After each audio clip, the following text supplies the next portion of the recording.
আসসালামু আলাইকুম। অসম্ভব মজাদার একটি চিকেন বানের রেসিপি নিয়ে হাজির হলাম। আশা করছি সকলের ভিডিওটি ভালো লাগবে।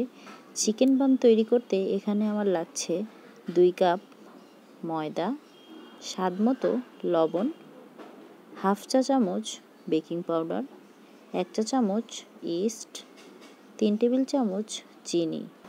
সমস্ত শুকনো উপকরণ একটু মিশিয়ে নিব। মিশিয়ে নেওয়া হয়ে গেলে এতে দিয়ে দিব 2 টেবিল চামচ রান্নার তেল। এখানে আমি 1 কাপ কুসুম গরম দুধ নিয়েছি। দুধটাকে আগে থেকেই জাল করে ঠান্ডা করে নিয়েছি। ময়দার সাথে অল্প অল্প করে দুধটা দিয়ে একটা আঠালো নরম ডো তৈরি করে নেব। ডোটাকে কিছুক্ষণ মথে নেবার পর আবারও এখানে অ্যাড করব 1 টেবিল চামচ তেল। টোটালি এটাকে 6 থেকে 7 মিনিটের মতো খুব ভালোভাবে মথে নিয়েছি। উপরে কিছুটা তেল মাখিয়ে এটাকে রেস্টে রেখে দিব। এই ফাঁকে চিকেনের একটা পুর তৈরি করে নেব। চুলায় একটি ফ্রাই প্যানে কিছুটা তেল দিয়ে পেঁয়াজ দিয়ে দিলাম। হালকা পেঁয়াজটাকে ভেজে নিব। পেঁয়াজটা ভাজা হয়ে গেলে এখানে দিয়ে দিব ছোট ছোট করে কেটে রাখা চিকেন। চিকেনটাকে কিছুক্ষণ ভেজে নিব। চিকেনটা ভাজা হয়ে গেলে এতে দিয়ে দিব হাফ চামচ গোলমরিচের গুঁড়া, স্বাদমতো লবণ, হাফ চামচ রসুন বাটা, হাফ চামচ আদা বাটা, হাফ চামচ জিরা গুঁড়া, হাফ চামচ গরম মশলার গুঁড়া। সব কিছু আবারও কিছুক্ষণ ভেজে নিব। মশলার সঙ্গে চিকেনটা ভাজা হয়ে গেলে এখানে অ্যাড করব 2 টেবিল চামচ ময়দা, ঝালের জন্য কিছুটা কাঁচামরিচ। ময়দাটা কিছুক্ষণ ভেজে নিয়ে এতে অ্যাড করব 1 চামচ টমেটো সস, 1 চামচ সয়া সস। মিশিয়ে নেওয়া হয়ে গেলে এরপর এতে দিয়ে দিলাম 1 কাপ জাল করে রাখা দুধ। চিকেন কিছুটা ঘন হয়ে আসলে এতে দিয়ে দিব 1 চামচ চিনি। চিনিটা দিয়ে আবারও এটাকে কিছুক্ষণ রান্না করব। আমার চিকেনের পুরটা রেডি হয়ে গেছে। ফিরে আসছি 2 ঘন্টা পর। আমি এই ময়দাটাকে 2 ঘন্টার মতো রেখে দিয়েছিলাম। দেখতেই পাচ্ছেন ময়দাটা ফুলে ডাবল হয়ে উঠেছে। হাত দিয়ে একটু চেপে ভেতরের বাতাসটা বের করে নিব। এটাকে কিছুক্ষণ মথে নেব। ময়দাটাকে 5 ভাগে ভাগ করে নিয়েছি। রুটির পিঁড়িতে একটু তেল মাখিয়ে নিলাম। হাতে একটু ময়দা নিয়ে নিলাম যাতে লেগে না যায়।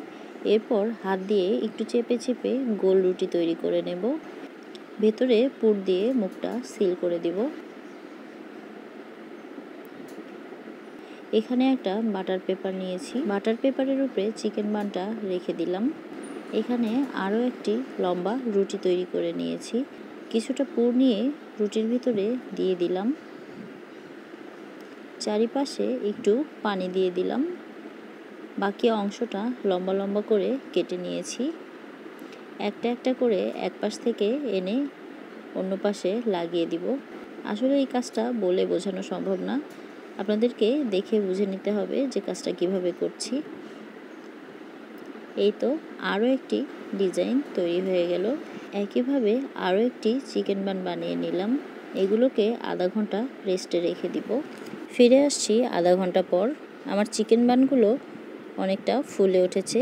এখানে আমি একটা ডিমের কুসুম নিয়েছি। একটা ব্রাশের সাহায্যে ডিমের কুসুমটাকে খুব ভালো মতো ব্রাশ করে নেব। উপরে কিছুটা সাদা তিল দিয়ে দিলাম।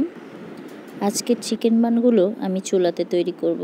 এই জন্য চুলাতে একটা সিলভারের হাঁড়ি বসিয়ে নিচে 2-3টা লেখালেখির কাগজ দিয়ে দিয়েছি। কাগজের উপর স্ট্যান্ড বসিয়ে তার উপরে আমি প্লেটটা দিয়ে দিলাম। একটা সিলভারের ঢাকনা দিয়ে ঢেকে এটাকে বেক করব 30 মিনিটের মতো। আর হ্যাঁ, এই পর্যায়ে চুলার হিট একদম মিডিয়াম টু লো হিটে থাকবে। আর পাশের আরেকটা চুলাতে আমি যে চিকেন বানগুলো তৈরি করে রেখেছিলাম সেগুলোকে তেলে ভেজে নিব। এক পাশে সুন্দর একটা কালার চলে আসলে অপর পাশেও আমি উল্টে দেব। চিকেন বানগুলো ভাজার সময় চুলার আঁচ কিন্তু একদম মিডিয়ামে থাকবে। হাই হিটে এই বানটা ভাজতে যাবে না, এতে করে ভেতরটা কাঁচাই থেকে যাবে আর উপরটা খুব তাড়াতাড়ি কালার চলে আসবে। উল্টে পাল্টে খুব সুন্দর বাদামি কালার করে চিকেন বানগুলোকে আমি ভেজে নিব। এই তো আমার তেলে ভাজা চিকেন বানগুলো তৈরি হয়ে গেছে। চুলাতে আমি যে চিকেন বানগুলো বেক করতে দিয়েছিলাম সেগুলোকে একটু চেক করে নেব। আলহামদুলিল্লাহ খুব সুন্দর একটা কালার চলে এসেছে। চিকেন বানগুলোকে আমি চুলা থেকে নামিয়ে একটু ঠান্ডা করে নিব। এই তো আমি চিকেন বানগুলোকে ঠান্ডা করে চলে এসেছি। ওপরে আর নিচে খুব সুন্দর একটা পারফেক্ট কালার চলে এসেছে। চিকেন বানগুলো একটু ভেঙে আপনাদের সাথে শেয়ার করছি। ভেতরে পুরভরা চিকেন আর ওপরে সুন্দর একটা পারফেক্ট কালার কম্বিনেশনে তৈরি করে নিয়েছি। খুবই tasty yummy yummy chicken bun. এগুলো দেখতে কতটা লোভনীয় লাগছে সেটা আপনারা দেখেই বুঝতে পারছেন। আজকে এই পর্যন্তই, দেখা হবে আবারও নতুন কোনো ভিডিও নিয়ে। আল্লাহ হাফেজ।